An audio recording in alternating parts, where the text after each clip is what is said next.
আমার শিষ্যগণ কোনো মূল্যেই যেন এই যজ্ঞে বাধা না পড়ে। নারায়ণের কৃপা লাভের এই যজ্ঞ যেন ভঙ্গ না হয়। ভোর হওয়া পর্যন্ত যজ্ঞ রক্ষা করো। ভোর হতেই দেব না। সবকিছু আজ রাতেই নষ্ট করে দেব। সন্দীপনীর অহংকারও আর ওই পাথরের টুকরোকেও।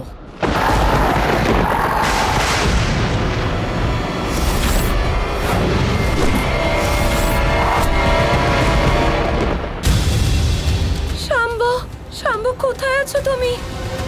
শাম্বু, কানাই তুমি এখনো দাঁড়িয়ে আছো কেন?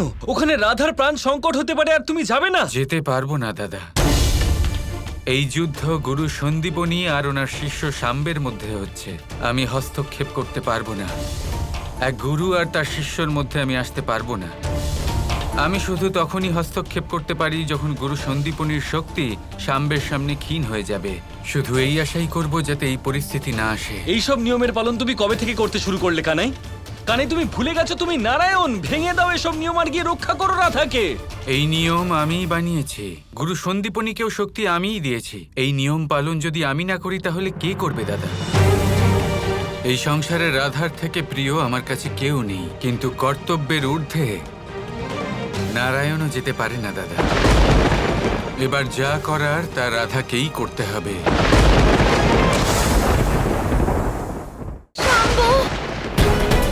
শাম্বু, কোথায় আছো তুমি?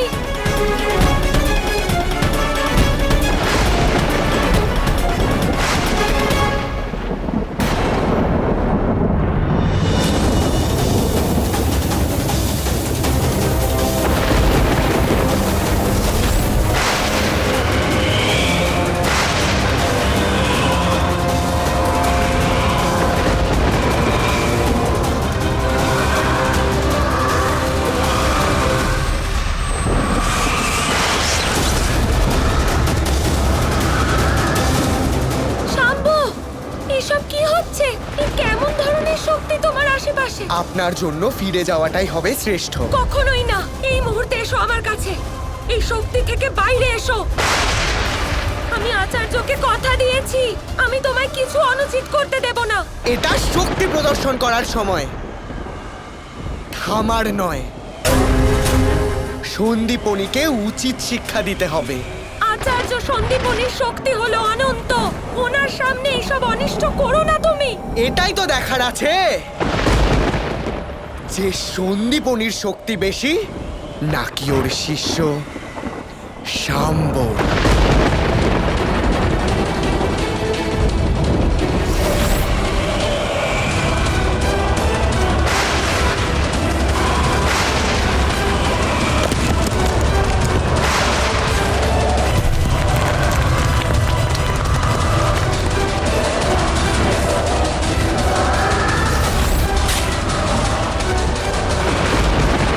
কানাই এবার বাড়াবাড়ি হয়ে যাচ্ছে।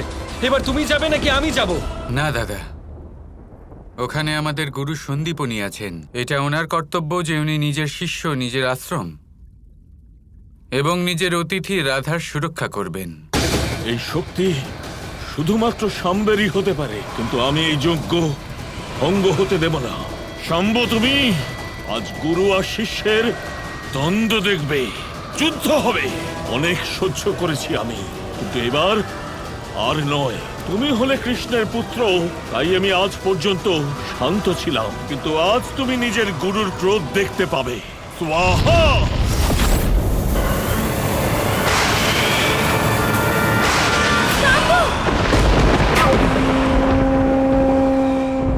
আমার উপর প্রহার এবার শুধু ওই পাথরকেই নয়, বরং পুরো আশ্রমটাকেই নষ্ট করে দেব। কি করছো তুমি শাম্বু? মতি ভ্রষ্ট হয়ে গেছে নাকি তোমার? শাম্বু, এক্ষুনি বন্ধ করো এইসব। এটা হলো আমার শক্তি, আমার শক্তি। আমাকে আটকাবেন না।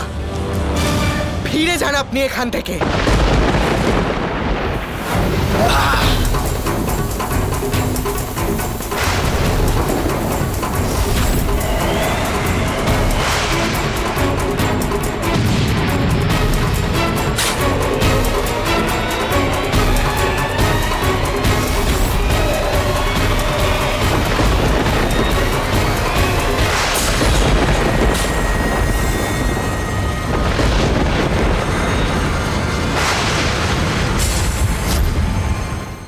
হেরে গেলে তো শাম্ব, দেখো সূর্যোদয় হতে চলেছে আর আমার যজ্ঞ পূর্ণ হবে।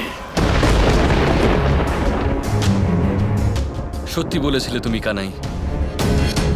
আচার্য সন্দীপনী নিজের শিষ্য আর আশ্রমকে রক্ষা করতে সক্ষম হলেন।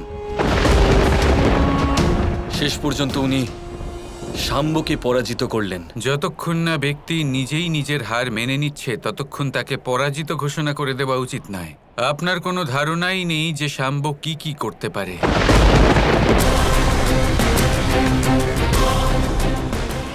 আমার উপর প্রহার করে তুমি বড় ভুল করলে আচার্য।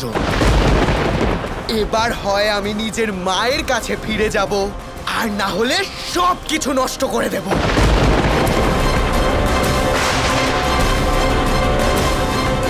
রাধা, আমি এক মহাবিধ্বংসী শক্তি প্রয়োগ করতে চলেছি। ফিরে যান, এতে আপনার প্রাণেরও সংকট হতে পারে। আমার যদি প্রাণও চলে যায় তাও আমি তোমায় অনুচিত পথে যেতে দেব না শাম্ব।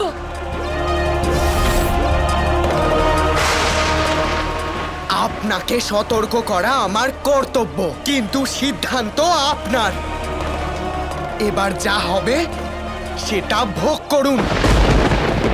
আমি আজ থামবো না।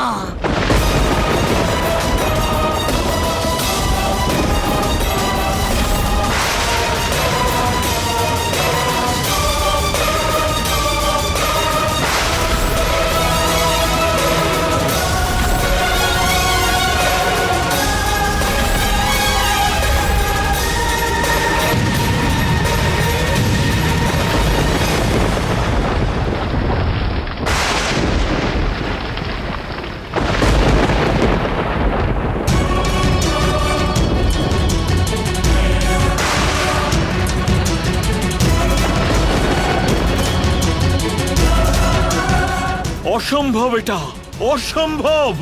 হেরে গেলেন তো আচার্য, ভাঙলো তো অহংকার। এ কি কানাই, আচার্য সন্দীপনী তো শাম্বের কাছে হেরে গেলেন। এবার তো এ কি কানাই কোথায় চলে গেল?